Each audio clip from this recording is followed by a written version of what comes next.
To recap, if dissociation is consistently implemented as a coping mechanism for traumatic experiences in early life, before ages 6 to 9, when the personality is fully formed, this can lead to the development of many defined senses of self, maintained by dissociation.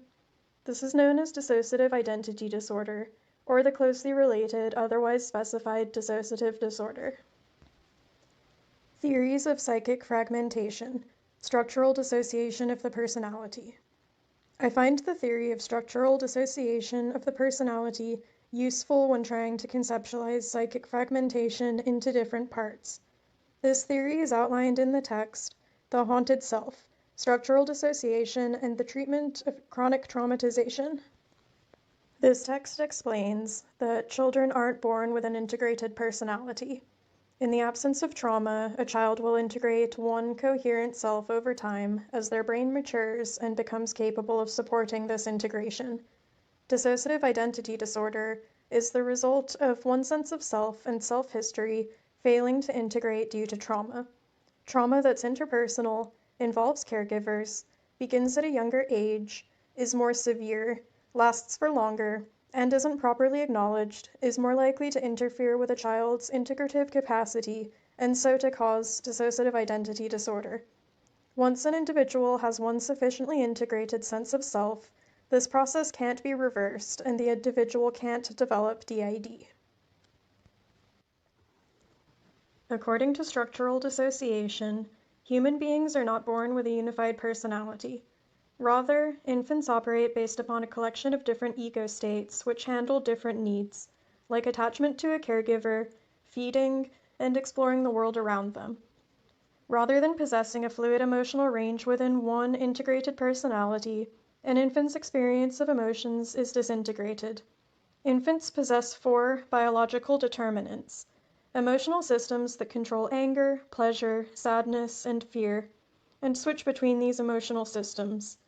It is for this reason that a baby may transition rapidly between seemingly opposite states, like switching from crying to laughing. In healthy development, an infant's separate emotional systems and ego states gradually integrate over the first 6 to 9 years of life. Integration of the personality occurs through attachment and emotional connection with others, and acceptance of life experiences. As a young child experiences life and relational attachments, their separate emotional systems of anger, pleasure, sadness, and fear are accessed. As they experience life, their emotional systems are repeatedly employed alongside their ego states as they are compelled to act, to attach, explore, and play. By being accessed simultaneously, a young child's biological determinants, emotional systems, and ego states combine to form action systems. Therefore, after infancy and pre-integration, a child's psyche is composed of what are known as action systems, emotional and behavioral systems. These separate action systems are increasingly called to act in tandem as life experiences become more complex with developmental level. And as a child ages, they experience increasingly complex life tasks and emotions simultaneously. In a secure environment, the psyche will gradually integrate these experiences. Eventually, given opportunity, these action systems will integrate into one singular personality. In summary, if a child does not experience significant trauma to compel dissociation, the psyche will naturally integrate. Through a process of experiencing life and relational attachments, the psyche's separate action systems learn to coexist and work together. As this process continues, the psyche's action systems learn to share experiences, at which point they become integrated into a single, unified personality. Once these systems are integrated, a unified personality is formed. This entails the psychic integration of the ability to perform daily life tasks alongside the ability to experience emotions. A singular self is achieved when a child's psychic systems have developed into a unified system, one that can handle the various tasks and emotions encountered throughout life in a unified way. If a child experiences significant trauma before integration of emotions or action systems, their psyche may fail to integrate into one singular personality. Instead of forming one singular personality, those with psychic fragmentation form many separate personalities. Consider a mirror that is shattered. Even though it could have been unified if not fragmented, each shard is now separate and reflects a different image. When the psyche remains fragmented and dissociated, the separate parts develop personalities of their own. If the psyche remains fragmented due to trauma, it develops into dissociated parts, some of which handle the awareness of traumatic experiences, and some of which handle tasks of daily life. The general division between parts that hold trauma memories and parts that attend to daily life tasks is psychologically adaptive. It prevents overwhelming emotions from hindering the ability to attend to the actions of daily life. That is, psychic fragmentation is effective at least while dissociation is maintained.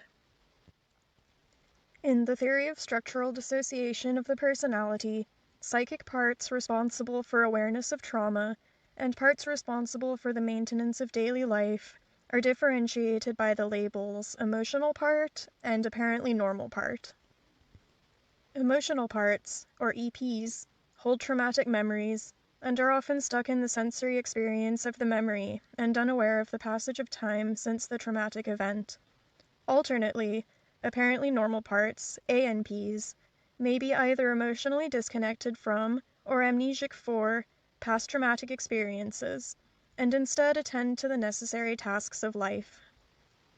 In terms of the spectrum of psychic fragmentation, apparently normal parts and emotional parts distribution differs between types of systems. Systems of psychic fragmentation involved in cases of simple PTSD, complex PTSD, and borderline personality disorder possess only one ANP and one or many EPs. OSDD systems, which are similar to DID but lack certain diagnostic criteria, usually have one ANP, although may have more, and multiple EPs. And a DID system will possess multiple ANP and EPs. The emotional parts involved in OSDD and DID are more differentiated compared to those involved in PTSD, CPTSD, and borderline personality disorder, meaning that they possess an individual sense of self. To note, some systems may have apparently normal parts that classify as a mix of apparently normal and emotional parts. Structural dissociation and the spectrum of psychic fragmentation. To briefly explain the relation between PTSD, CPTSD, and DID simply. All involve psychic fragmentation. I conceptualize psychic fragmentation as being on a spectrum. Imagine simple PTSD on the left side of the spectrum. Simple PTSD involves a single dissociated part from a single traumatic experience, and this part holds emotions and sensory experiences, but not a different individual sense of self. Therefore, individuals with simple PTSD still possess one singular sense of self. They just have an undefined emotional part, also known as a fragment, that is split off from conscious awareness. This splitting involves dissociation, and flashbacks can cause an individual to feel as if they are transported to the past. However, even in flashbacks, the overall sense of self is retained. Individuals with simple PTSD generally do not experience symptoms of psychic fragmentation like identity confusion or alteration. Around the middle of the spectrum, complex PTSD and personality disorders like borderline personality disorder. These conditions involve multiple dissociated parts, but these parts are also undefined, meaning they hold emotions and sensations but without possessing a different individual sense of self. Therefore, individuals with complex PTSD and borderline personality disorder still possess one singular sense of self. However, that overall self has many undefined parts split off, and so is still fragmented. These conditions can lead to experiences of identity confusion. They may feel a vague sense of I'm me but different. Individuals may experience having different modes or self-states. To note, having different modes is an experience common to everybody. For example, we act differently at work than at home. but this sense of operating in modes can be more pronounced in those with CPTSD or borderline personality disorder and lead to greater identity confusion. However, these individuals with CPTSD or BPD will not experience severe identity alteration or dissociative amnesia between parts. On the right of the spectrum of psychic fragmentation, imagine severe dissociative disorders like Dissociative Identity Disorder and OSDD. Dissociative Identity Disorder involves multiple dissociated parts, like CPTSD, yet the parts involved in DID are more defined. The dissociated parts in DID possess their own separate sense of self. An individual with DID does not have one unified sense of self. Rather, they possess multiple senses of self held within one psyche.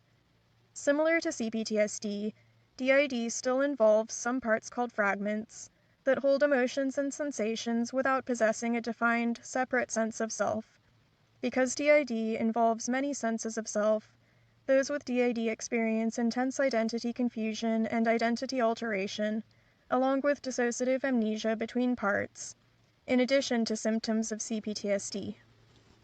In this episode, I have discussed dissociative identity disorder in terms of the theory of structural dissociation of the personality. In the next section, I will discuss psychic fragmentation in terms of internal family systems and Carl Jung's theory of psychic archetypes and the structure of the psyche shared across humanity. I hope you found this information useful, and thank you very much for listening.